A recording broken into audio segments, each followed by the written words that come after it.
मैं doctor Vijay Kumar Sharma, secretary association for industrial development Nagpur.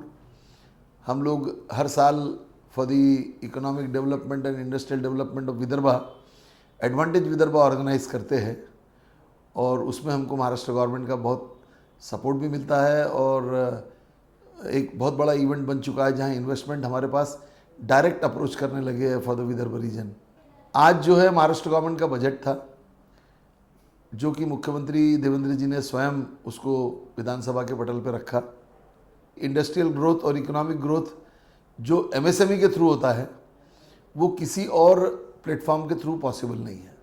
जिस प्रकार का इन्वॉल्वमेंट एमएसएमई करती है रोज़गार को लेकर के, इकोनॉमिक ग्रोथ को लेकर के, ओवरऑल इम्प्रूवमेंट को लेकर के, वैसा किसी भी स्टेज पर पॉसिबल नहीं होता।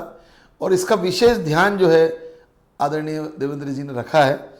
एक तो उन्होंने क्या किया है कि 2 नए कमिश्नरेट बनाने की बात करी है एमएसएमई के अंतर्गत। ये 2 नए कमिश्नरेट जो है ये डेफिनेटली एमएसएमई के कार्य का विस्तार करेंगे और यहाँ तक नहीं रुके, इसके बाद का प्लानिंग भी दिया है कि हर एक डिस्ट्रिक्ट में एक एमएसएमई का सेंटर वो ओपन कर रहे हैं और प्रयास करने वाले हैं कि इन एमएसएमई सेंटर्स और ये कमिश्नरेट के माध्यम से 5 लाख नए रोजगार की निर्मित होनी चाहिए। इसका उनका प्रयास रह रहा है। ये एक बहुत बड़ा सराहनीय कदम है। जो फेज़ 3 का मेट्रो है वो नागपुर के लिए बहुत ज़्यादा मायने रखता है। मेट्रो की प्रारंभ में लोगों को लेके बड़ी भ्रांतियां थी। आज कंडीशन ये है कि मेट्रो एक लाइफलाइन बन गई है नागपुर की और इसका 3rd फेज़ जो एरिया को ले जाके टच करने वाला है ये ऑलमोस्ट नागपुर के 70 to 80% जोग्राफिकल एरिया को कवर करने वाला है, which is a very big benefit in small cost. Commute की कॉस्ट एकदम स्मॉल और कंफर्ट पूरा।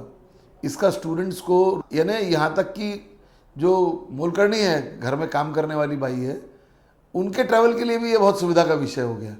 तो यानी समाज का नीचे का तबका भी इससे प्रभावित हो रहा है। तो ये 3rd फेज़ जो है ये बहुत पॉजिटिव कंट्रीब्यूट करेगा। तो मेट्रो का 3rd फेज़ हमारे लिए बहुत सराहनीय है। दूसरा, समृद्धि का एक्सटेंशन जो उन्होंने किया है और गढ़चिरौली में जो स्टील हब की योजना बन रही है पिछले 3 सालों से, ये योजना ने महाराष्ट्र को और खासकर विदर्भ को एक नए लेवल पर ले जाना है।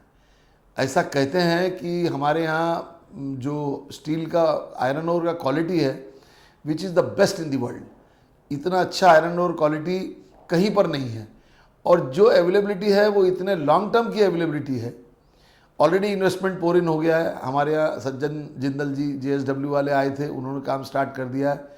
लॉयड तो खैर वहाँ का सोशियो इकोनॉमिक अपलिफ्टमेंट के लिए काम कर रहा है इंडस्ट्री के साथ साथ। हमको भी एक डायरेक्ट इन्वेस्टमेंट आया था जिसका डिक्लेरेशन अभी 3.0 में किया, उसका भी काम बहुत जल्दी शुरू होने वाला है। तो Gadchiroli is going to be the game changer.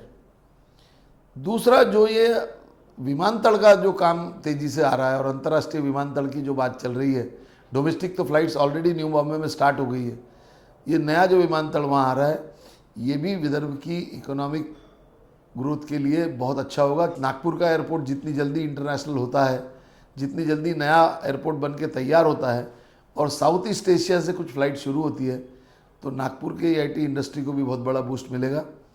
बाकी देवेंद्र जी ने इस बजट में ओवरऑल सभी तबके का ध्यान रखा, सभी सेगमेंट को साथ में लेकर चले और खासकर विदर्भ के डेवलपमेंट के लिए, जैसे ज्वेलरी का जो उन्होंने एक नया धोरण लाया, जिस वो भी एक बहुत बड़ा उद्योग है।